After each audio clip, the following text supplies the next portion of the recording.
Anaideia.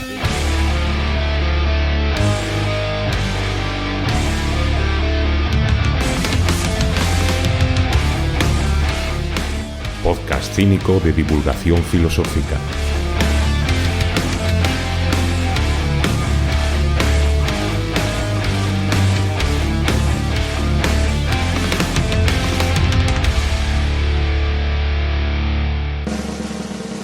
Episodio 11. Los sofistas y el debate de la justicia. En el menú de hoy os traigo los siguientes platos. Empezaremos hablando de quién eran estos sabios llamados los sofistas, de dónde venían, a qué se dedicaban y cuál fue su fuerte. Concretamente, hoy hablaremos de Protágoras, de Trasímaco y de un extraño personaje que no se sabe si fue real, al que se le llama Calícles. Hablaremos también del giro antropológico griego. Y por último nos adentraremos en el debate sobre la justicia, sobre si la justicia y las leyes son por naturaleza o por consenso. Así que, como decía Jack el Destripador, vayamos por partes.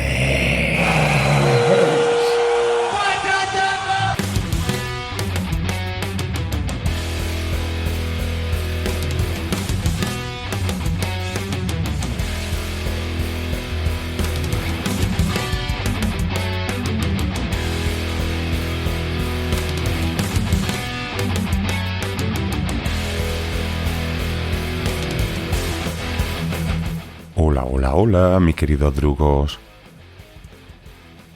Bueno, pues como ya sabéis, hoy empezamos el primero de la serie de los episodios dedicados a la filosofía y los filósofos de la Atenas clásica del siglo V y IV a.C. Después del episodio especial anterior, que ya vimos el contexto histórico de la democracia ateniense, ahora vamos a empezar a ver pues los personajes que la poblaban y qué es lo que pensaban, qué es lo que realmente nos interesa aquí en Anaideia.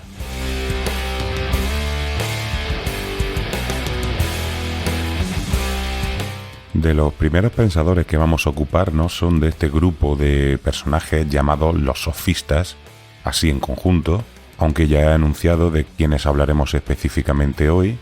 Y ya os digo que será el primero de 2 programas dedicados a los sofistas. Bueno, lo primero es ver quiénes eran estos tíos. Estos tíos, los llamados sofistas, eran un grupo de pensadores, de sabios que vinieron de toda Grecia, de toda la Hélade.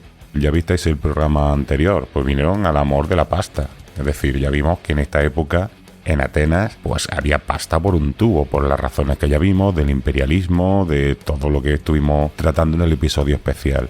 Había mucha pasta, había mucho interés cultural y además había un contexto político en el cual era especialmente proclive para estos personajes, como ahora explicaremos.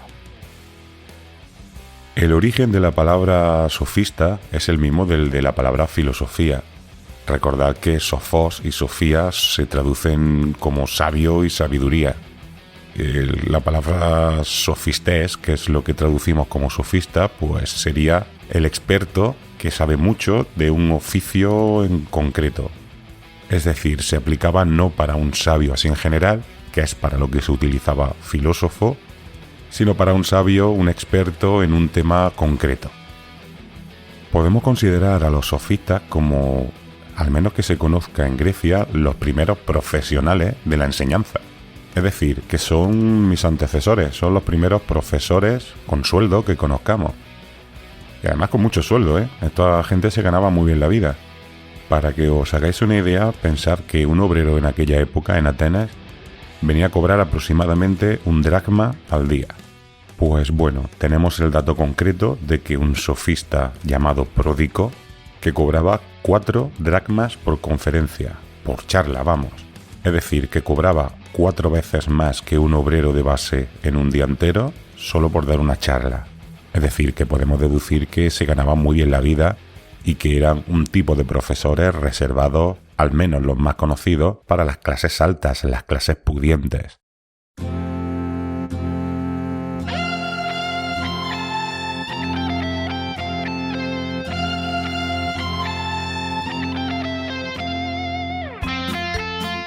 Entonces estos sofistas eran profesores, ¿no? Hola, Pipi, me alegro de verte. Pues sí, ya te digo que eran una especie de profesores. Y algunos tenían, ya digo, como escuelas, algo parecido a escuelas, y otros trabajaban como profesores particulares, como os decía. Vale, pero ¿qué enseñaban? No sería la tabla de multiplicar, ¿no? No, a ver, ellos decían que eran maestros de virtud. ¿De qué? Bueno, ¿escuchaste el episodio anterior, el episodio donde hablé de Atenas? Sí, explicaste que en Atenas hicieron una democracia para votar solo ellos. Me pareció muy mal. En lugar de los hombres mayores tendrían que haber decidido las niñas y los animales. Pero a ver, Pipi, ¿cómo que van a votar solo las niñas? ¿Y cómo van a votar los animales? Pues por lo que explicaste les habría ido mejor que votando a los señores mayores, ¿no? Yo y el señor Nilsson seguro que le habríamos liado menos que esos señores que mandaban tanto. Joder, no, pues la verdad que razón no te falta, desde luego. Pero bueno, la cosa fue como fue. La realidad es que votaban los que votaban.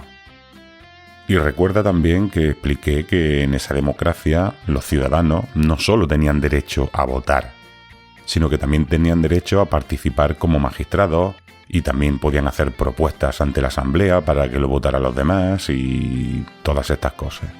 Ah, sí, pero ¿qué tiene que ver todo eso con esos profesores extranjeros? Bueno, pues muy fácil. A ver, como todos los ciudadanos, pues tenían derecho a hacer discursos ante la asamblea y a hacer sus propuestas para que la gente los aprobara o no, pues entonces se hizo muy importante saber hablar en público.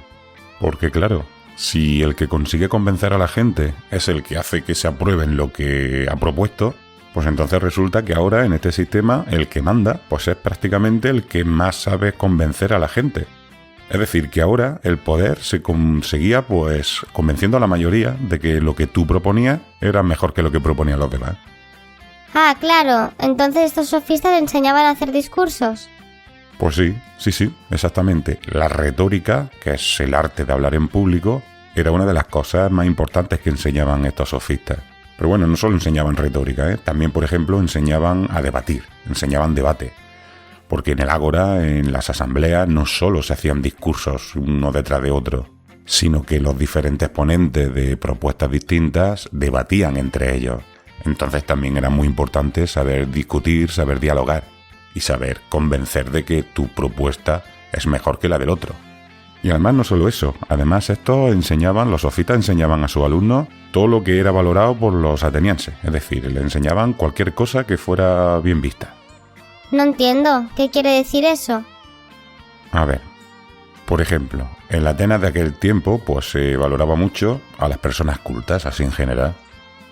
Que supieran, por ejemplo, pues de estrategia militar, que además esto era muy importante porque en cualquier momento les podía tocar ir a la guerra.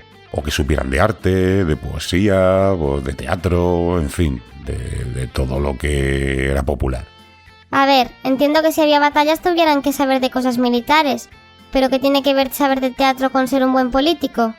No es que sea necesario, pero resulta que una persona que te encuentras por la calle y que te podía hablar, pues yo qué sé, de los últimos estrenos que había en el teatro, que te pudiera hablar de que conociera a los actores de moda del momento, que supiera, pues yo qué sé, que conociera a los escritores de obras de teatro, es decir, una persona que fuera un tío culto, que fuera un tío informado y en definitiva que mostrara que era un tío inteligente. Esto en esta ciudad, en Atenas, en aquella época, pues se valoraba mucho. Y entonces pues la gente se formaba una buena opinión de los hombres así. Los consideraban hombres excelentes, hombres virtuosos.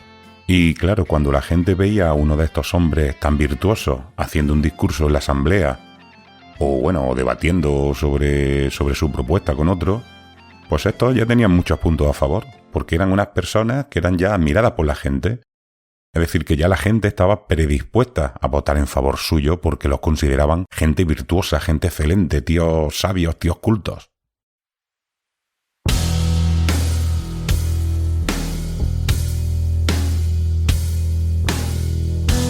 Ah, ya entiendo. Los sofistas enseñaban a sus alumnos a ser chicos populares, como los jugadores de fútbol americano en los institutos de las películas americanas malas. Pues sí, exactamente eso. Lo has entendido estupendamente. Entonces los sofistas se consideraban a sí mismos maestros de virtud o de excelencia. Ellos consideraban que educaban a los chicos, a los hombres, para hacerse ciudadanos virtuosos y excelentes. Es decir, que si tú en aquella época tenías pasta suficiente para pagar a algún sofista de los buenos, pues prácticamente te estabas asegurando que tu hijo iba a tener un buen futuro, porque en el futuro sería uno de los hombres que determinarían el futuro de Atenas, uno de los influyentes. Y la verdad es que funcionaba bastante bien, ¿eh? Es decir, muchos de los, o la mayoría incluso de los personajes más importantes, más influyentes de la Atenas democrática, sobre todo de la época de después de la Guerra del Peloponeso, es decir, cuando ya habían pasado unos cuantos años o décadas y ya habían llegado varias generaciones de jóvenes crecidos en democracia, habían llegado a su edad madura. Ya digo que después de la Guerra del Peloponeso, sobre todo en la reinstauración de la democracia que ya vimos, pues la mayoría de los que eran gente que efectivamente se habían criado educados por los sofistas. Es decir, que tuvieron mucho éxito y que sus padres, pues vamos, que habían hecho una buena inversión. O sea, que sus padres habían hecho una buena inversión con ello. Bueno, pues lo mismo que pasa todavía con los coles finos, ¿no? Pues sí. La verdad es que en estas cosas no ha cambiado casi nada la película, ¿eh?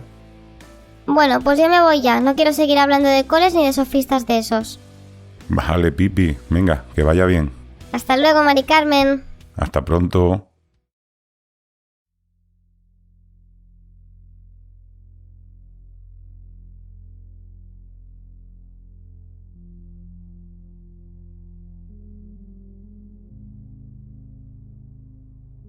Bueno, pues en este contexto, estos intelectuales pues fueron influyendo no solo a los jóvenes a los que educaban, sino que poco a poco fueron influyendo sobre el ambiente no solo político, sino también intelectual de Atenas. Y claro, la filosofía pues fue también siendo modulada y centrándose según el interés que tenían estas nuevas personas que estaban trabajando en Atenas. Concretamente se suele llamar a esta época la época del giro antropológico griego. ¿Qué quiere decir esto? Pues simplemente recordar que hasta ahora en Anaideia hemos estado hablando siempre, cuando los filósofos llamados presocráticos o físicos, siempre hemos estado hablando de las teorías que intentaban explicar la realidad, la physis, porque la physis era el punto de interés máximo que había surgido desde el principio de la historia de la filosofía. Es decir, todos los filósofos que hemos visto hasta ahora, su interés máximo, su curiosidad, se proyectaba a la explicación de la relación entre el cosmos y el caos, a buscar el arjé. Ahora, estos sofistas, y también Sócrates, que ya estaba por aquí, aunque nos ocuparemos de él un poco más adelante, pues lo que les interesaba no era el debate de la naturaleza, el debate de la realidad física, sino que hubo un giro antropológico, es decir, un giro del interés hacia los asuntos del ser humano, del antropos, que somos nosotros, los hombres. Por tanto, a partir de ahora, el objeto de estudio y el objeto de interés de la filosofía va a ser la propia sociedad, el propio ser humano, la verdad, la justicia, el conocimiento, la ética, lo que es correcto, lo que es incorrecto. Todo este campo, todo este ámbito de interés es lo que llamamos el giro antropológico griego. En concreto, los sofistas plantearon sobre la mesa un nuevo tema que era el tema estrella, que es el tema de la justicia. Si la justicia, las leyes, son por naturaleza o por consenso. Ellos empezaron a plantearse las leyes que determinan una sociedad, las costumbres que rigen el quehacer y la manera en que funcionamos los hombres. Estas leyes, estas costumbres, ¿vienen determinados por la naturaleza? Es decir, ¿son algo objetivo? ¿O se trata simplemente de leyes que hemos decidido los seres humanos y que no tienen nada que ver con algo objetivo o natural? Aquí estará el polo de debate. Habrá algunos que consideren que la justicia en general, las leyes y las costumbres solo dependen única y exclusivamente de las decisiones que hemos tomado los seres humanos, Los sofistas estarán en este bando, como vamos a ver enseguida, y otros van a considerar que no todo depende solo y exclusivamente de la decisión, del consenso que hayamos tomado los seres humanos, sino que hay algo objetivo, hay algo natural en algunas leyes, en algunas costumbres y en algunas consideraciones de este tipo, y que no dependen, por tanto, simplemente del consenso. En este bando ya veremos en los próximos programas que, por ejemplo, se sitúan Sócrates y Platón.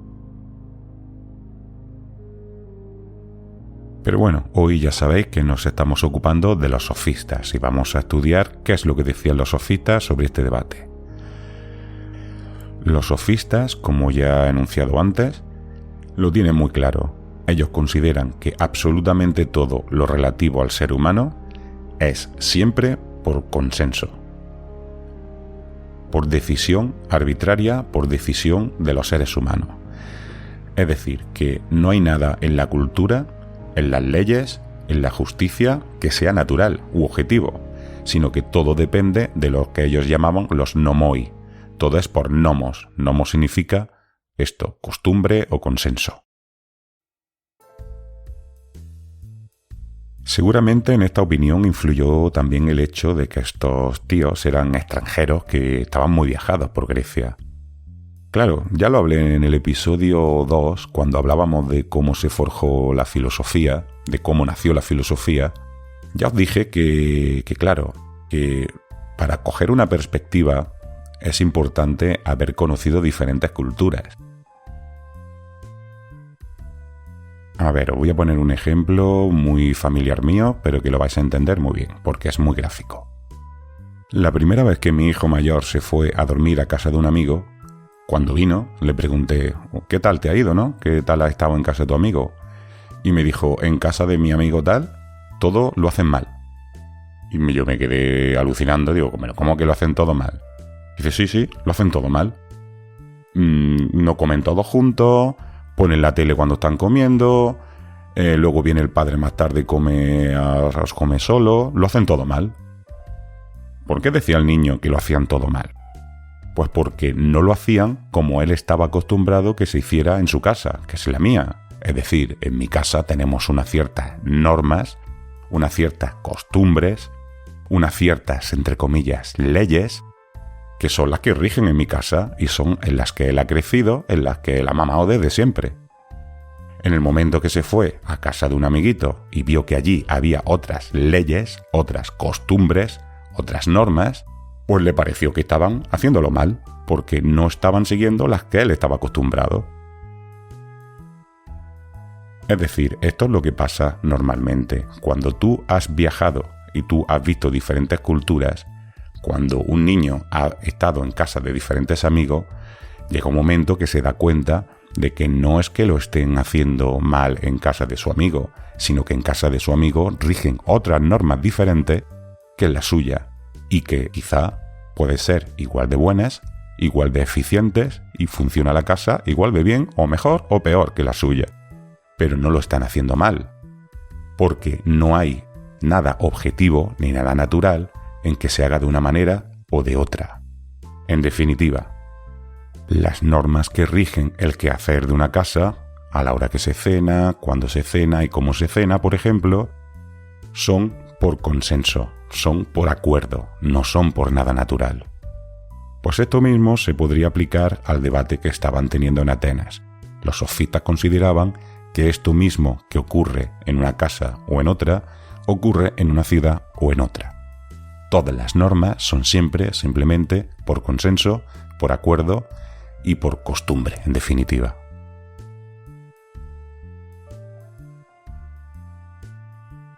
En este debate vamos a ver lo que dijeron tres de los sofistas más representativos. Bueno, dos de los más representativos y un tercero que ahora hablaré de él, que es un poco extraño.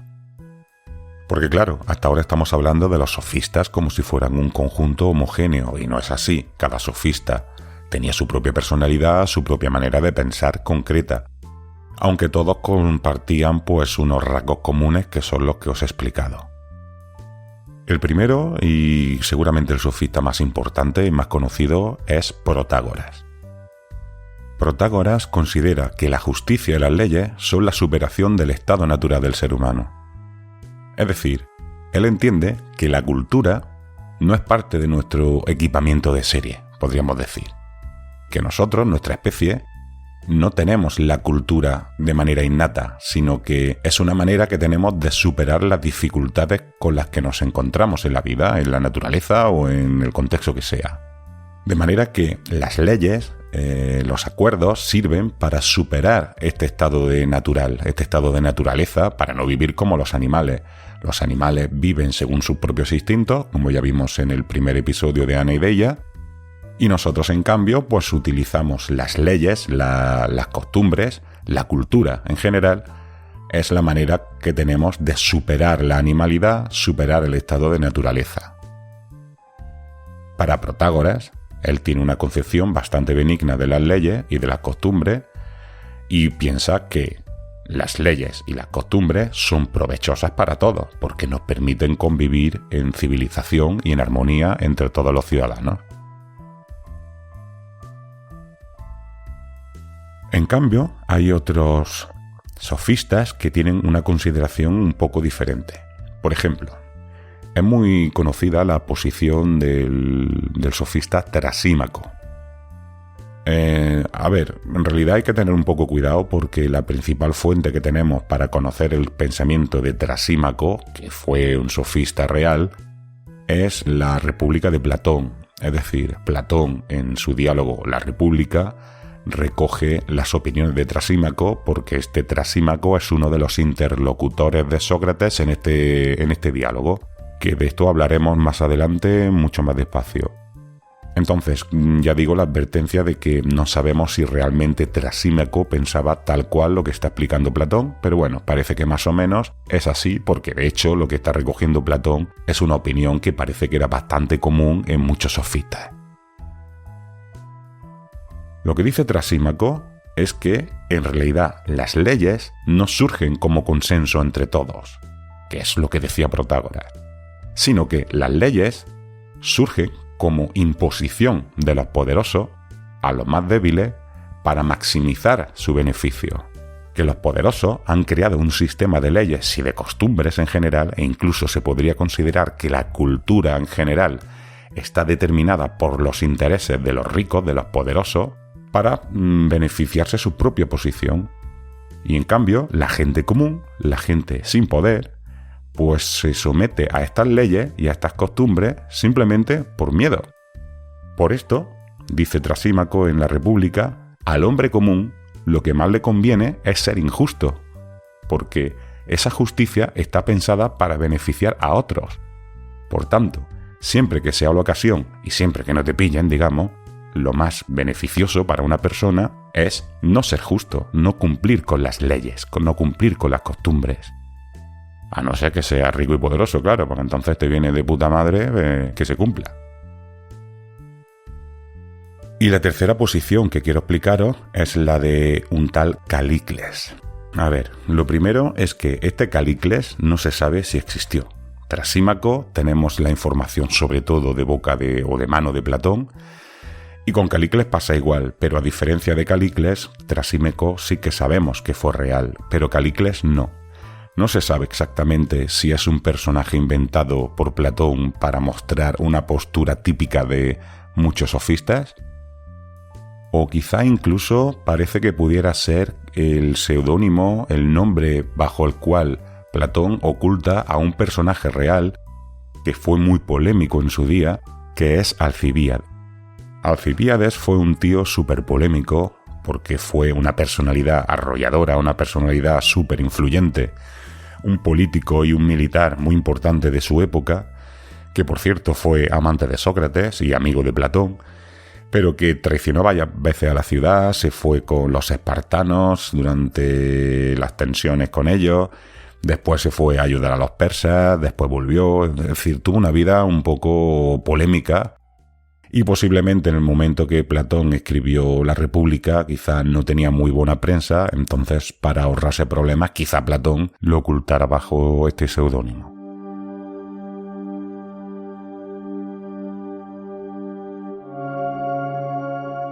Lo que decía Calicles, según Platón, es que, en realidad, la ley favorece solo a la masa de los débiles, de los cobardes. Él dice que se juntaron todos los débiles para, mediante su fuerza de la suma de todos ellos, sobreponerse e imponerse a los fuertes, aunque valieran menos que ellos. Es decir, que él piensa que en realidad las leyes responden a la debilidad. Las leyes responden al rencor de los débiles contra los poderosos. Esto, por cierto, esta tesis que estoy diciendo es realmente sorprendente porque se está adelantando 22 siglos a un pensador de los más importantes del siglo XIX que se llama Friedrich Nietzsche. O quizás seguramente sea al revés, es decir, Nietzsche obviamente conocía todos estos diálogos de Platón, Nietzsche era especialista en el pensamiento griego y quizás se inspiró en Calicles, pero realmente cuando Nietzsche nos habla de la inversión de todos los valores, nos está diciendo algo prácticamente igual que lo que refiere Platón que decía Calicles. Sea como sea, la conclusión de Calicles es que todos los adornos y todas las convenciones y las costumbres humanas que sean contrarias a la naturaleza, en el fondo no son más que tonterías carentes de valor, son inventos hechos por los débiles y que no tienen valor ni validez ni objetividad ninguna, por supuesto. Y obviamente no merecen ningún respeto. Che, boludo, finalmente llegaste a cosas interesantes.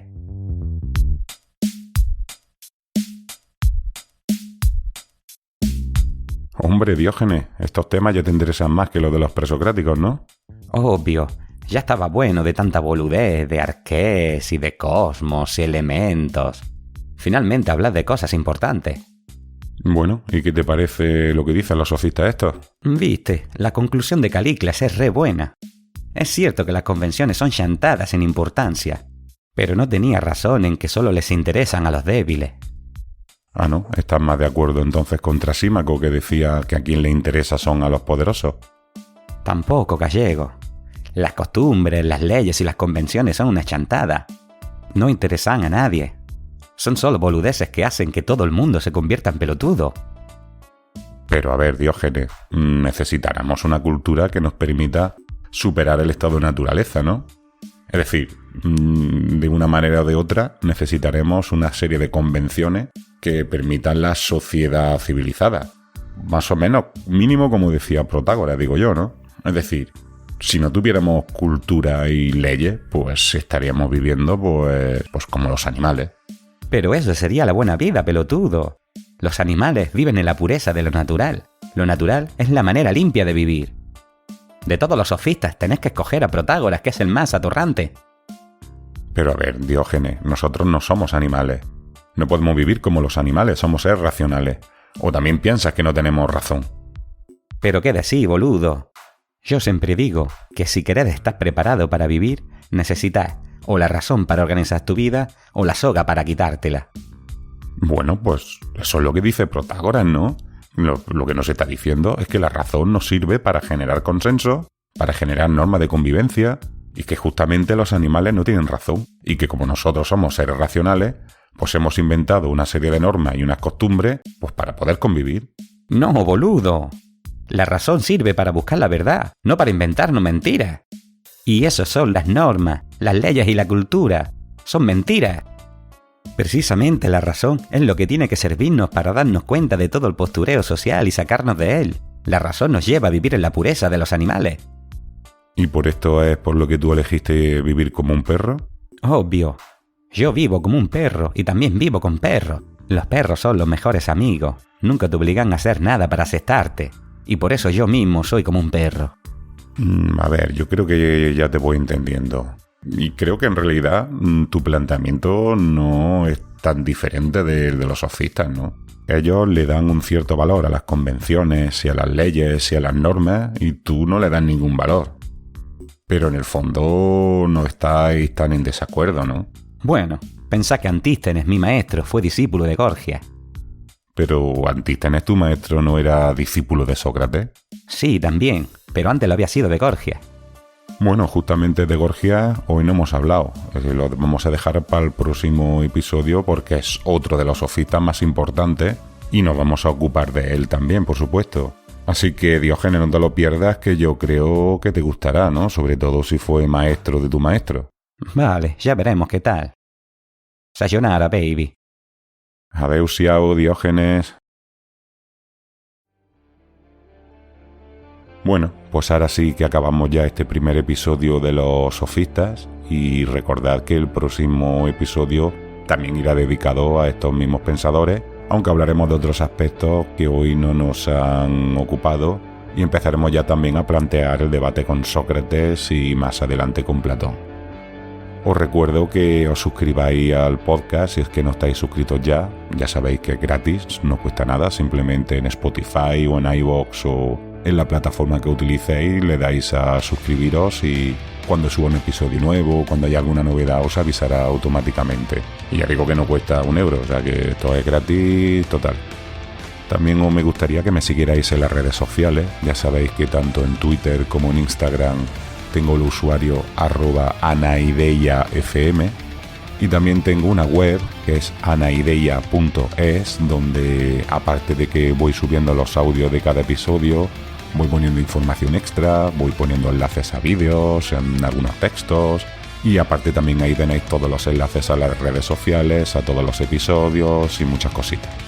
Si queréis contactar conmigo, por supuesto, a través del Twitter o del Instagram podéis darme vuestro feedback, vuestras opiniones de qué os van pareciendo los episodios, que siempre me gusta mucho encontrar las opiniones y los comentarios. Y si no, también me lo podéis hacer por privado al mail del podcast, que es anaideiafm@gmail.com.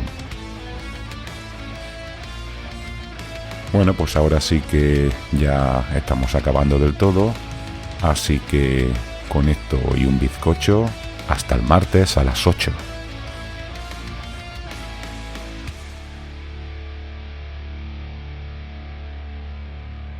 Cuando me muera, echadme a los perros. Ya estoy acostumbrado.